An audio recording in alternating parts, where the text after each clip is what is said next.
The plane dropped so hard my stomach stayed somewhere over Tennessee. A woman 3 rows up screamed. Someone's plastic cup hit the ceiling and came down like a tiny failed parachute.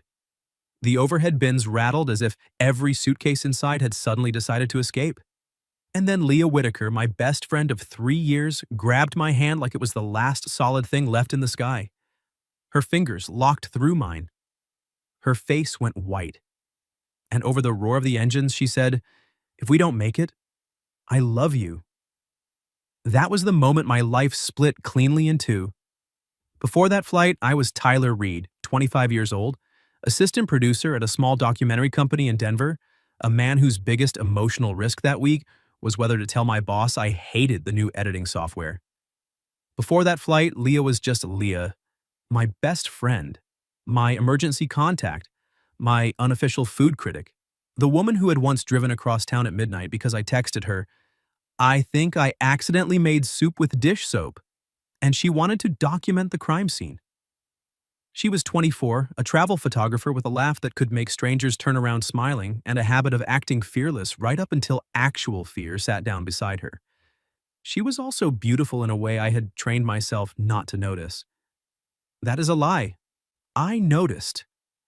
I noticed when she wore her hair up and loose pieces fell near her cheek. I noticed when she concentrated on editing photos and bit the inside of her lip.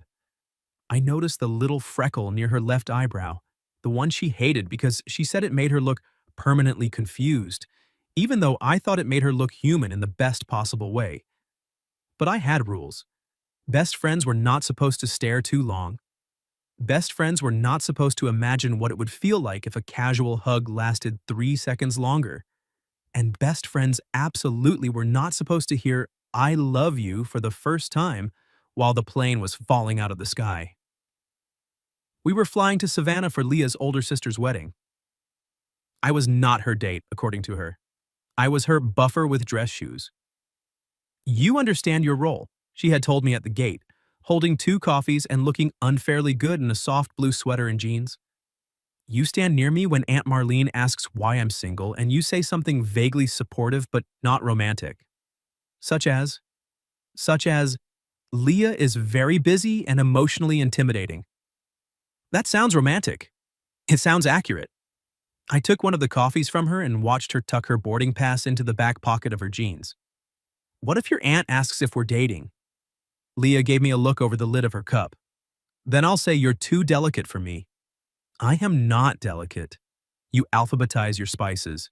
That's called being civilized. You own 3 kinds of paprika, Tyler. You photograph abandoned gas stations for fun. She smiled into her coffee. "And yet you're still coming to a wedding with me. Because you bribed me with shrimp and grits. Because you love me." She said it casually. She said things like that all the time. "Because you love me. You know you love me. That's why I love you, Reed." Always quick. Always easy. Always with a grin that made it impossible to tell where joking ended and something dangerous began. So I had learned to grin back. "Tragically," I told her at the gate, "yes." Her smile faltered for half a second. Just half. Then the boarding announcement came and she bumped my shoulder with hers. "Come on, delicate paprika man. Let's go pretend I have my life together." We ended up in row 18, seats A and B. Leah took the window because she always took the window. She said she liked watching the world shrink into a map. I told her that was pretentious. She told me my face was pretentious. For the first hour, everything was ordinary. She edited photos on her tablet. I read the same paragraph in a magazine 7 times because her elbow kept brushing mine on the armrest, and apparently I had the self-control of a golden retriever near bacon. At one point, she leaned over to show me a picture she'd taken through the window, a long silver wing cutting across a field of clouds. "Pretty, right?" she asked. I looked at the photo, then at her. "Yeah," I said too softly. She heard the difference. Her eyes flicked up to mine, and for a second, neither of us made a joke. The engine hummed beneath our feet. Her shoulder was warm against mine. There was a tiny smear of coffee-colored lipstick on the edge of her cup. Then she cleared her throat and turned the tablet back. "You're supposed to insult my composition. Your composition is emotionally manipulative." "Better." I should have said something then. Maybe not everything, not the whole messy truth, but something. Instead, I opened my bag, pulled out pretzels, and asked if she wanted the tiny airplane snack that tasted like salted cardboard. She took it and said, "This is why you're my favorite person." There it was again, the safe version of a sentence that could ruin me. Then the seatbelt sign dinged. The captain's voice came overhead, calm in the practiced way of pilots who probably knew passengers analyzed every syllable for signs of death. "Folks, we're expecting a little rough air ahead. We're going to ask everyone to remain seated with seatbelts fastened." Leah's hand paused on the pretzel bag. I noticed because I noticed too much. "You okay?" I asked. "Fine." You said that like a woman who is absolutely not fine. "I'm fine with turbulence." "You once apologized to an elevator because it jerked." "That elevator had attitude." The plane bumped. Not much. Just enough for the wings to flex and a few people to stop talking. Leah looked out the window, her jaw tightened. I lowered my voice. "Hey." She didn't turn. So I did what best friends do. I made it less scary by being annoying. "If we crash, I want you to know something." She looked at me then, eyes wide. "Tyler, I want my funeral slideshow to include only flattering photos." "Oh my God!" "And not the one from your birthday where I'm eating cake with a fork in each hand. That's the first slide." "Cruel." "You look happy. I look feral. You were protecting the cake from strangers." There were threats. She laughed, but it came out shaky. Then the plane dropped again. Harder this time. Her laugh vanished. The cabin tilted. A baby started crying. A flight attendant braced one hand against the ceiling as she hurried toward her jump seat. My own pulse kicked up because there is no version of a plane shaking violently that makes a man feel dignified. Then came the big drop. The one that stole all sound for a heartbeat. The one that made the entire cabin gasp as a single body. Leah's tablet slid off her lap. My pretzels flew. The oxygen masks did not drop, which I decided was a positive sign, though my nervous system had already filed a complaint. Leah grabbed my hand, not my wrist, not my sleeve, my hand. Her fingers slid between mine with desperate precision, like she had known exactly where they belonged, but had been waiting for disaster to give her permission. I turned toward her. Her eyes were glossy. Her lips parted like she was trying to breathe around words too big for her. "Leah," I said. Another jolt shook the plane. She squeezed my hand so tightly it hurt. "If we don't make it," she said, voice breaking, "I love you." Not, "You know I love you." Not, "I love you, buddy." Not the casual version tossed over bad coffee and inside jokes. This was stripped down, terrified, honest. It landed in me harder than the turbulence. For 2 seconds, I forgot the plane. I forgot the screaming woman, the rattling bins, the stranger beside the aisle muttering a prayer under his breath. All I could feel was Leah's hand in mine and the impossible truth that maybe I hadn't been alone in that quiet ache after all. I leaned closer so she could hear me. "Leah." The plane lurched again, and she shut her eyes. I put my other hand over our joined ones, not to calm her, not only that. Because I wanted to hold her too. Because if the sky was going to rip the truth out of us, I wasn't going to let her be the only brave one. "I love you too," I said. Her eyes opened. The words hung between us, trembling with the plane. Then, as suddenly as it had begun, the shaking eased. The engine settled into a steadier hum. A few nervous laughs broke out around the cabin. Someone behind us whispered, "Thank you, Jesus." Leah stared at me like she had just realized we were still alive. Then she looked down at our hands, still locked together. Color rushed into her cheeks. "Tyler," she whispered, "I wasn't supposed to say that." My heart was beating so hard I could feel it in my throat. She tried to pull her hand away. I didn't let go, not roughly, not dramatically, just enough to make her look at me. "Neither was I said, and that was when Leah's eyes filled with a fear that had nothing to do with turbulence. Leah's hand stayed in mine for exactly 8 more seconds. I know because I counted them like a man trying to memorize the last warm thing on earth. 1. Her thumb rested against my knuckle. 2. The captain came on and said something about unexpected weather systems and thanking us for our patience. 3. Leah swallowed. 4. I wondered if I had ruined the best thing in my life by telling the truth at 30,000 feet. 5. She looked at my mouth. 6. I stopped breathing like an idiot. 7. Her eyes snapped back to mine. 8. Then she pulled away. Not violently, not like I'd hurt her. More like she had touched a hot stove and couldn't decide whether the burn was pain or proof. "I'm sorry," she said. That was the worst possible thing she could have said. I would have preferred, "Forget it." I could have survived. Panic makes people weird. I might even have managed, I meant it platonically, though it would have required a medical team and several pies. But "I'm sorry" made it sound like she regretted handing me something precious. I turned toward her as much as the seatbelt allowed. "Don't apologize." She stared at the tray table in front of her. I panicked. "I noticed." Her mouth twitched. "You're not supposed to be funny right now." I'm also not supposed to be emotionally dismantled in 18B, but here we are. She closed her eyes for a second. The plane gave a small bump and her hand flexed on her thigh. I wanted to reach for it again, but now that the world was no longer ending, touching her felt less like comfort and more like a question. So I asked one instead. "Did you mean it?" She opened her eyes. The cabin was loud in that post-terror way, full of people pretending they had not recently made bargains with God. A man across the aisle laughed too hard at nothing. The baby had stopped crying. Sunlight flashed across Leah's face, catching the tear track she hadn't wiped away. "Yes," she said. One word. Tiny, catastrophic. My chest went tight. "Okay." Her brows drew together. "Okay? I'm trying very hard not to say something stupid. That's never stopped you before." "Exactly. Growth."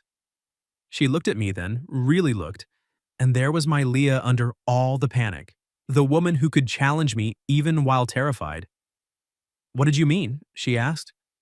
I knew what she was doing. She was giving me a trapdoor, an exit, a chance to soften it. I didn't take it. "I meant I'm in love with you," I said. "Not just that I love you because you know my coffee order and once helped me move a couch up 3 flights of stairs. I mean I'm in love with you in the inconvenient, embarrassing, probably obvious to everyone but us way." Her lips parted. I forced myself to keep going before courage fled the aircraft. "I didn't say anything because you matter too much.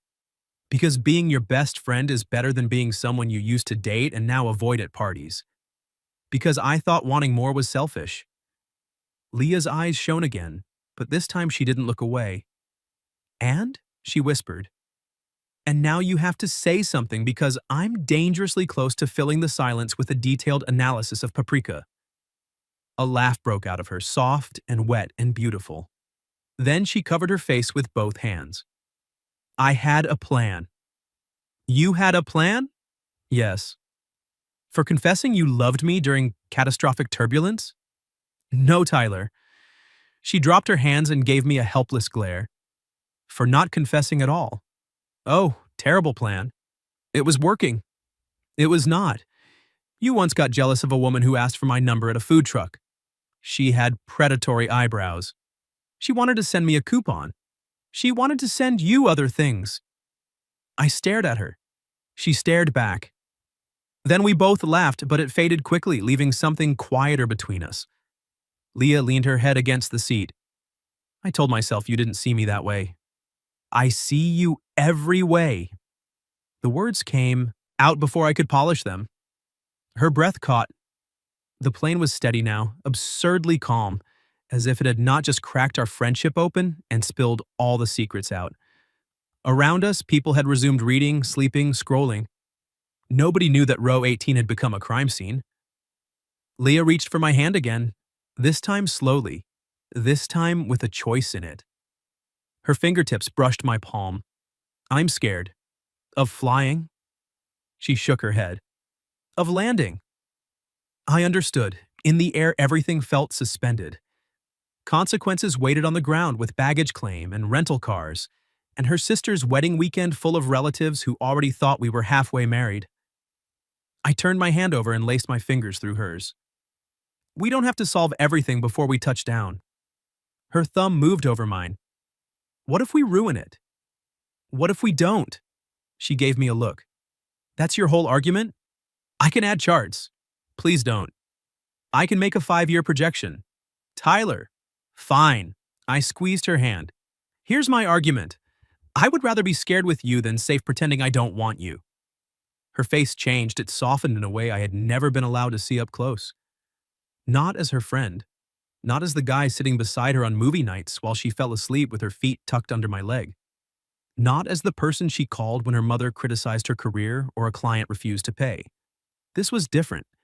This was Leah letting me see the want. I do want you, she said. Everything inside me went still. She looked embarrassed immediately, like the words had walked out without permission, but she didn't take them back. I smiled because I couldn't help it. Good. Good. Very good. You're smug. I'm having an historic day. She rolled her eyes, but she was smiling now too. The descent began 20 minutes later. By then, we had not kissed. We had not defined anything. We had, however, continued holding hands under the shared armrest like teenagers hiding from a chaperone. When the wheels finally hit the runway in Savannah, the entire cabin burst into applause. Leah laughed and wiped under one eye. People really do that. I might join them. I'm emotionally fragile. You? Never. We taxied toward the gate. Phones came out. Seatbelts clicked too early. Normal life resumed with rude efficiency. Leah looked down at our hands one last time. My sister is going to notice. Your sister notices when clouds look uneven. Rena has instincts. Then we tell her the truth. Leah's eyes widened. The truth? That during severe turbulence you confessed your undying love and I nobly accepted.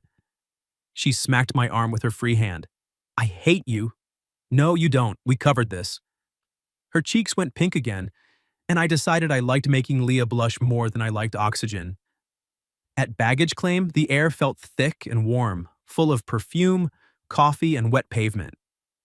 Rain streaked the tall windows. We stood side by side waiting for her suitcase, not touching now, which somehow made every inch between us louder. Her bag appeared first.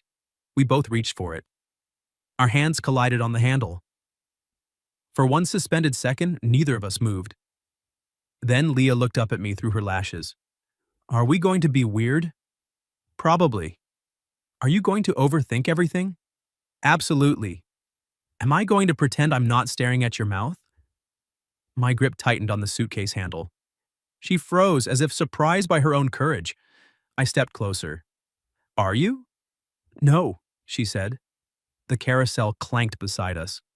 People moved around us with bags and umbrellas and weekend plans. Leah tipped her face up. I had imagined kissing her too many times to count. In my apartment doorway, on her fire escape, under the neon sign of our favorite taco place, but never in baggage claim, with one hand on a suitcase and rain blurring the world behind her. Still, when I lowered my head, it felt inevitable. Her lips met mine softly. Just once. A careful kiss. A question. A beginning. When I pulled back, her eyes stayed closed for half a second longer, and that nearly ended me. Then she whispered, that was not part of my plan either. I smiled against her forehead. Leah, I said, your plan was terrible. Leah's sister noticed in under 4 minutes. To be fair, Rena, Whitaker had been born noticing things. She noticed chipped nail polish, forced smiles, uneven hems, and once, from across a restaurant, that a waiter was about to propose to another waiter before either of them knew it. So when Leah and I walked into the hotel lobby with rain in our hair and the same stunned expression, Rena took one look at us and narrowed her eyes. Oh, she said. Leah stopped dead. No. Rena's eyebrows rose. She wore a white silk robe over leggings, her hair in curlers, and somehow still looked like a woman who could command armies. I didn't ask anything. You said, oh. It was a very informed oh. I lifted one hand. Congratulations on your wedding. Rena ignored me completely.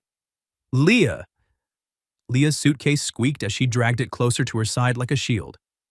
We had a rough flight. Mm-hmm. There was turbulence. Was the turbulence named Tyler? I coughed. Leah turned bright red. Rena! Her sister's face softened instantly, and for a second the teasing fell away. She stepped forward and hugged Leah hard. I'm glad you're here. Leah hugged her back with one arm, still holding the suitcase handle. Me too. Then Rena looked at me over Leah's shoulder and mouthed. Finally, I mouthed back, Help? She smiled like a villain. That was how I learned Leah's entire family had apparently been watching our slow-motion emotional disaster for years. The weekend had been planned with military precision. Welcome drinks at 5, rehearsal at 6:30, dinner at 8, photos, speeches, favors, emergency sewing kit, backup emergency sewing kit. I saw the schedule taped to the inside of Rena's bridal suite door and briefly considered returning to the airport. Leah and I got adjoining rooms, not by choice, according to the front desk clerk, who gave us 2 key cards and a cheerful, "Lucky you." Leah stared at the little paper sleeve. That feels pointed. It's a door, not a moral judgment. There's a door between our rooms. A very responsible door. She looked at me, and there it was again. That flash of nervous heat. Baggage claim came back to me, her mouth soft under mine, her breath catching after. I lowered my voice. I can ask to switch. Her expression changed. Not panic, not exactly. Something more vulnerable. Do you want to? No. The word came out too fast. Her lips curved. Okay. Do you? She shook her head, but her eyes stayed on mine. No. That one small answer followed me into my room and made unpacking feel obscene. I changed for the welcome drinks, like a man preparing for battle. Navy jacket, white shirt, the dress shoes Leah had approved after rejecting my first pair as emotionally beige. Through the connecting door, I heard drawers opening, the faint hiss of hairspray, then Leah swearing softly. I knocked on the doorframe. Alive? No. Decent? Emotionally? Never. Clothing-wise? Yes. I opened the door and forgot every joke I had ever known. Leah stood in the middle of her room wearing a green dress that tied at one shoulder and skimmed her body like it had been designed by someone who hated my composure. Her hair fell in loose waves, still damp at the ends from the rain. One earring was in, the other was missing. She looked at me in the mirror. Don't. I didn't say anything. Your face did. My face is innocent. Your face just wrote a sonnet. I leaned against the doorframe because standing upright had become complicated. It was a tasteful sonnet. She turned and the teasing faded. Too much? I pushed away from the door and crossed to her, stopping close enough that I could see the tiny pulse at the base of her throat. No, I said. You look beautiful. Her lashes flickered. I had complimented her before. Best friend compliments, nice jacket, cool photo. You look less dead today. But this one landed differently because we both let it. She looked down, suddenly shy. Can you help with the earring? I dropped the back. We found it near the dresser. I stood behind her while she lifted her hair, exposing the delicate line of her neck. I should not have been undone by an earring. I was. My fingers brushed her ear as I fastened it. Leah went very still. In the mirror, her eyes met mine. Tyler, she whispered. Yeah? I'm trying not to make this weekend about us. I nodded, though my hand still hovered near her shoulder. It's Rena's wedding. I know. But you kissed me in baggage claim, and now I can't remember how to behave like a normal person. I smiled helplessly. Same. She turned slowly. We were too close. One step, half a breath, and I could have kissed her again. Instead, Leah reached up and straightened my collar. The gesture was small, almost domestic. It hit me harder than turbulence. I'm scared people will laugh, she said, not meanly. Just that thing where everyone says they knew and suddenly the most private part of me is a family joke. I covered her hand where it rested against my chest. Then we don't tell anyone until you want to. But Rena already knows. Rena has supernatural powers. She doesn't count. Leah laughed softly. I threaded my fingers through hers. We can be quiet. We can be slow.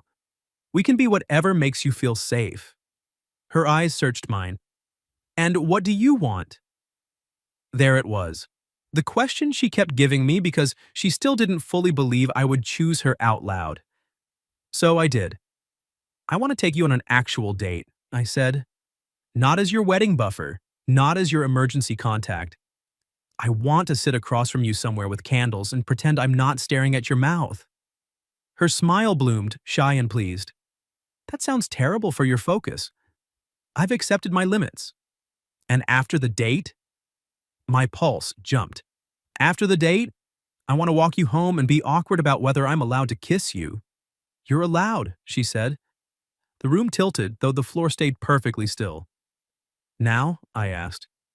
Leah's answer was to rise onto her toes and kiss me. It wasn't careful like the first one. It wasn't a question. Her hand slid to the back of my neck and mine found her waist, and for a few seconds the entire wedding, the hotel, the storm outside, all of it dissolved into the soft sound she made when I kissed her back. When we broke apart, her forehead rested against mine. Slow, she reminded me, breathless. Right, I said. Very slow. My hand was still at her waist. Neither of us moved. A knock exploded against her room door. Leah, Rena called. If Tyler is in there, tell him the welcome drinks are downstairs, not in your room. Leah shut her eyes. I'm going to smother her with a veil. I laughed into her hair. Before she pulled away, she squeezed my hand once. A promise. A yes.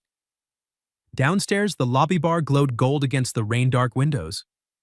Leah introduced me to cousins, uncles, college friends, and one grandmother who pinched my cheek and told me I had reliable eyes. Leah drifted beside me all evening, not touching often, but always returning. Our shoulders brushed at the bar. Her fingers grazed my sleeve when she laughed. Under the high-top table, her ankle hooked lightly around mine for one secret second. It was maddening. It was perfect. Near the end of the night, Rena's fiancé, Marco, raised a glass and thanked everyone for coming.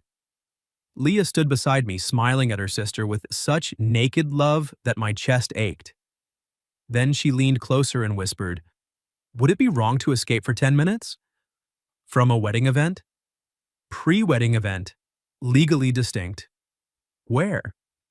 She nodded toward the hotel courtyard beyond the lobby doors. Rain had softened to mist. Outside, fairy lights looped through oak branches and the air smelled like wet brick and jasmine. It felt dangerously like the date I had asked for. We stepped into the courtyard together. The music became muffled behind the glass. Leah wrapped her arms around herself and I took off my jacket. She gave me a look. Don't be noble. I'm cold anyway. I'm delicate. Finally admitting it. I draped the jacket over her shoulders. She caught the lapels and held them closed, looking small and luminous under the lights. For the record, she said, I want the date too. I stepped closer. Yeah? And the awkward walk home. Good. And the kiss at the end. I smiled. Planning ahead? I'm revising my terrible plan. I touched her cheek, giving her time to pull away. She didn't. So I kissed her under the dripping oak trees slow enough to keep our promise, honest enough to make my hand shake. When she tucked her face against my chest afterward, I held her because I wanted to, because she wanted me to, because finally we were choosing the same thing at the same time. Inside, someone called Leah's name. She sighed. Back to reality. I kissed her temple. Reality is improving. Her smile pressed against my shirt. Then she looked up at me, eyes bright and scared and happy. Stay close tonight? I took her hand. Try getting rid of me. By the next morning, Leah and I had become terrible spies. We thought we were subtle. We were not. At breakfast, she stole a strawberry from my plate and our fingers touched for maybe half a second too long. Her grandmother leaned over her tea and smiled like she had just watched a proposal. During the rehearsal, I stood in the second row while Leah practiced walking down the aisle ahead of Rena. She was barefoot because her heels were in active negotiations with Satan. And every time she passed me, she looked straight ahead with the expression of a woman ignoring a fire alarm. Then, on her way back, she whispered without moving her lips, "Stop looking at me." I whispered back, "Stop being lookable." She tripped over nothing. I caught her elbow. The wedding planner clapped once. "Let's all stay focused." Rena at the altar mouthed, "Terrible spies." Leah's cheeks went pink. Mine probably did too. It should have been easy after that. Funny, sweet. The kind of weekend story people told later with champagne and smug smiles. But love, I was discovering, did not politely wait until after scheduled events.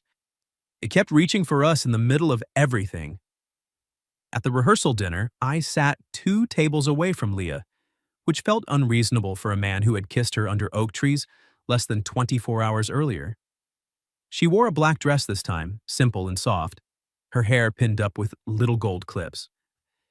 Every time she laughed, my attention left whatever conversation I was pretending to have. After the toast, Aunt Marlene appeared beside Leah with the precision of a hawk. I could not hear everything over the noise, but I saw the shape of it. Marlene's bright smile, Leah's polite one. A hand on Leah's arm, a glance in my direction. Then I heard Marlene say, "So, are you and Tyler finally admitting it? Or is this still that odd little friendship thing?" Leah's smile froze. I waited for her to roll her eyes, to say something clever, to call me delicate across the room and make everyone laugh. Instead, she looked down at her napkin. "It's nothing," she said. The words were quiet. They still found me. "It's nothing." I knew she was cornered. I knew she hated being observed. I knew we had agreed to go slow. But knowing did not stop the small, ugly twist in my chest. I looked away first. A minute later, she appeared beside my chair. "Can we talk?" I stood too quickly. "Sure." We slipped out into a hallway lined with framed watercolor prints and too much beige carpet. The noise of the dinner faded behind us. Leah hugged her arms around herself. "You heard." "Yeah. I didn't mean—" "I know." Her eyes sharpened. Don't do that." "Do what?" "Be understanding before I've explained. It makes me feel worse." I let out a breath. "Okay, it hurt."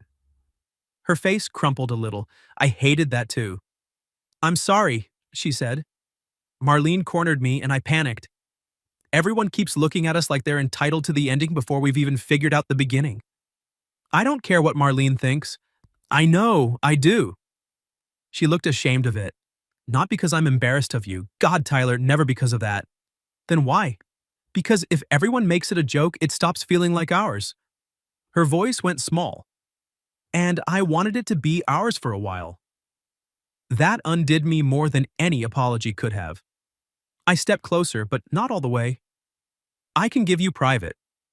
Her eyes lifted. "But I can't be nothing," I said. "Not after the plane. Not after last night. I can be quiet. I can be patient. I can keep my hands to myself in front of your terrifying relatives. That last one sounds difficult for you. It will require discipline." Her mouth trembled toward a smile. I continued softer, "But I need to know you won't erase me when you're scared."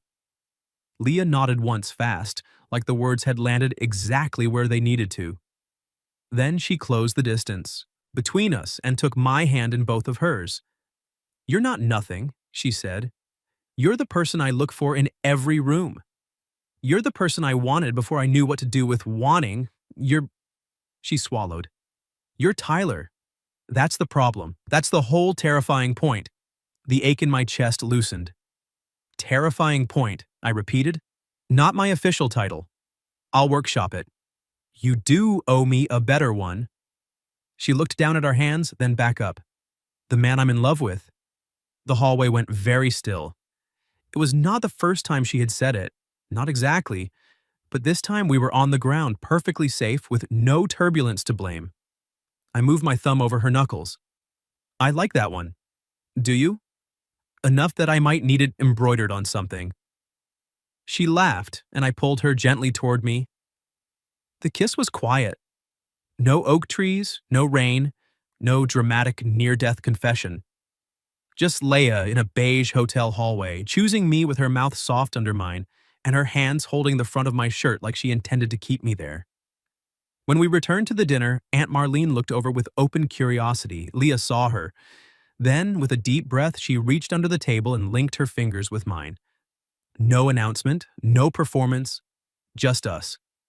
I loved her so much in that moment I could barely remember how to sit in a chair. The wedding day arrived bright and humid, with sunlight pouring over Savannah like honey. For most of the morning, I did not see Leah. Bridesmaid duties swallowed her whole. I was given jobs by Rena that included moving flower boxes, locating Marco's missing cufflinks, and preventing one groomsman from improvising his speech. At 2:30, my phone buzzed. Leah, are you alive? Me. Physically, emotionally questionable. Leah, did Rena make you carry the hydrangeas? Me. I have known war. Leah, meet me by the side garden in 5 minutes. Me. Running. Leah, walk. You're delicate. I found her behind a wall of blooming jasmine, half hidden from the chaos. She wore her bridesmaid dress now, pale blue, with her hair swept back from her face. The sight of her stole the sarcastic comment right out of my mouth. She turned in a slow circle. Two bridesmaidi? You look like every good decision I've never made. Her smile went soft. That was dangerously smooth. I panicked. She reached for me. I went willingly. For one stolen minute, we stood in the shade with her hands around my waist and mine resting at her back. I could hear guests arriving on the other side of the garden wall. Chairs scraping, laughter, a violin tuning. Leah pressed her cheek to my chest. After tonight, everything changes, doesn't it? Probably. I don't want to lose the easy parts. We won't. You don't know that. No, I admitted. But I know us. We'll still argue about paprika. You'll still steal my fries and pretend it's taxation. I'll still fix your printer while you insult technology like it personally betrayed you. It has. And now, I said, brushing my lips over her temple, I'll get to kiss you after. She tipped her face up. That is a compelling upgrade. I kissed her once, careful of her lipstick. She kissed me back, less careful. A voice called from around the corner. Leah, we need you for photos. She sighed against my mouth. I have to go.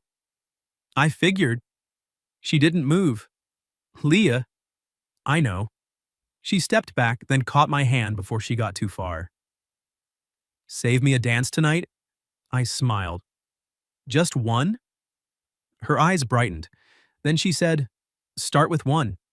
We'll negotiate the rest. And when she walked away, looking back once over her shoulder, I knew the ground beneath us was changing. But for the first time, I wasn't afraid of the landing. The wedding was beautiful in the way only slightly chaotic weddings can be beautiful. Rena cried before she reached the aisle. Marco cried when he saw Rena crying. And one of the flower girls abandoned her basket halfway down and sprinted directly into her grandfather's lap. Leah stood at the front in pale blue, holding her bouquet with both hands, smiling at her sister like joy was something she could barely contain. I should have been watching the bride. Mostly I watched Leah, not because Rena wasn't radiant. She was. The whole garden seemed built around her. Happiness. But Leah kept glancing at me. Small looks. Quick ones. The kind that would have meant nothing to anyone else. To me, each one felt like a hand reaching across the aisle. When Rena and Marco kissed, everyone cheered. Leah laughed through tears, and I had the ridiculous thought that someday, if I was lucky enough, I wanted to be the reason she smiled like that in front of everyone. Then she looked at me again. This time, she didn't look away quickly. My chest went warm. Maybe someday was closer than I thought. The reception started under a white tent strung with lights. The air smelled like gardenias, champagne, and warm grass. People danced before dinner was even served. Aunt Marlene cornered 3 separate cousins about their plans, and Rena moved through the crowd glowing with the power of a woman who had survived seating charts. I kept my distance from Leah at first, not cold distance, chosen distance. She had asked for slow, private hours. So I talked to Marco's uncle about fly fishing, even though I knew nothing about fly fishing. I accepted champagne from a waiter.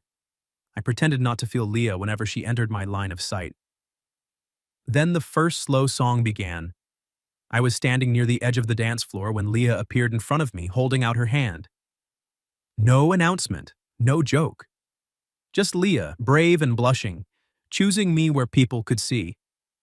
"Dance with me?" she asked. My throat tightened. "I thought we were negotiating." "We are." Her fingers wiggled. "This is my opening offer." I took her hand. Accepted.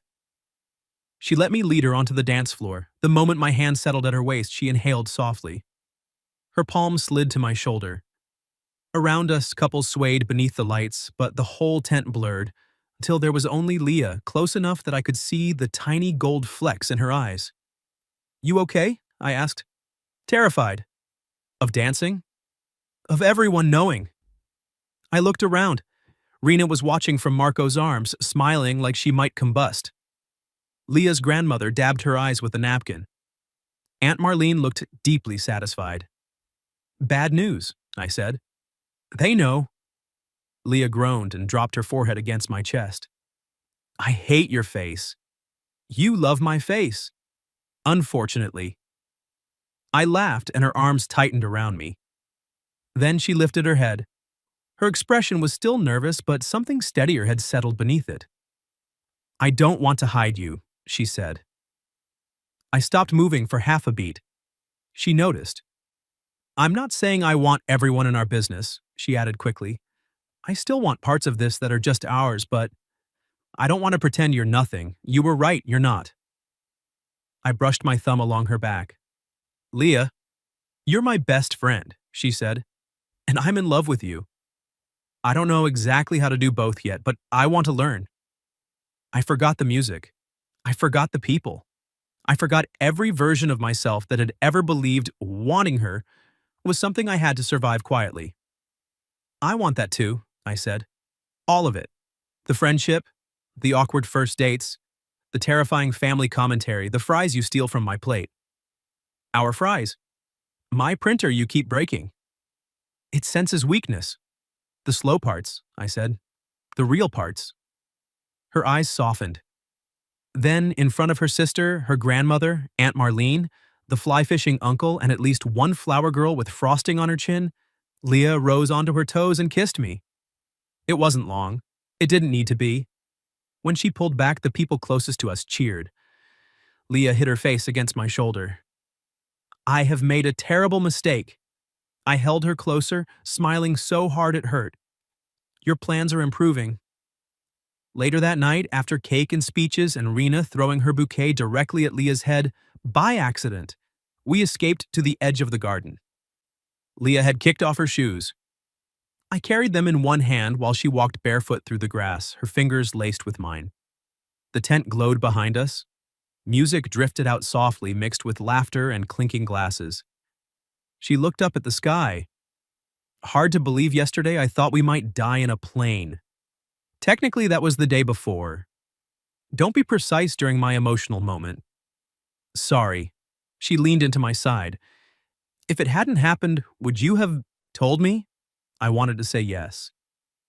The truth mattered more. "I don't know," I admitted. "I wanted to, 100 times. But I kept choosing safe." She nodded slowly. "Me too." "Are you sorry it came out that way?" She stopped walking and turned to me. The garden lights caught in her hair. Her lipstick had mostly worn off. She looked tired, happy, overwhelmed, and so completely herself that I felt the force of it in my ribs. "I'm sorry I was scared for so long," she said. "I'm not sorry you heard me." I set her shoes down in the grass and touched her cheek. "Good," I said, "because hearing you was the best thing that ever happened to me." She smiled, but her eyes filled. "You're going to make me cry again. At least we're on the ground. That is not as comforting as you think." I kissed her then, slow and sure, with the wedding music behind us and her bare feet on top of mine. She laughed against my mouth because I nearly lost my balance, and I held her tighter, and somehow that made it better. Not perfect. Better, real. 6 months later, Leah and I took another flight. This one was to Seattle for her photography exhibit, where one of her abandoned gas station photos had been selected for a gallery show. She pretended not to be nervous and reorganized her camera bag 4 times at the gate. I brought coffee. She looked at the cup, then at me. You remembered extra cinnamon? I'm your boyfriend. It's in the contract. You like saying that. I love saying that. Her smile went soft in the way that still made me feel like I'd been trusted with something rare. When we boarded, she took the window. I took the aisle because a child across from us had sticky fingers and I feared for my jacket. Halfway through the flight, the seatbelt sign dinged. The plane bumped once. Leah's hand found mine immediately. But this time, she wasn't white with fear. This time, she turned her palm up, laced our fingers together, and gave me a brave little smile. If we don't make it, she said, I still love you. I brought her hand to my mouth and kissed her knuckles. If we do make it, I said, I'm taking you to dinner. That sounds like emotional blackmail. It's romance. It's bribery. It can be both. The plane steadied. Outside the window, clouds rolled beneath us like a soft, white ocean. Leah rested her head on my shoulder. And somewhere above the world that had once scared the truth out of us, I held the woman I loved and watched our reflection in the dark airplane window. 2 best friends, hand in hand, no longer waiting for disaster, to be honest. What would you have done if your best friend grabbed your hand during severe turbulence and confessed they loved you? Have you ever experienced something similar where fear made someone finally tell the truth? Tell me your story in the comments. And for those who'd like to be a little closer to us, we've opened memberships where you'll get shorter exclusive stories every week with no ads. If you like this one, leave a like, subscribe, and I'll see you in the next video.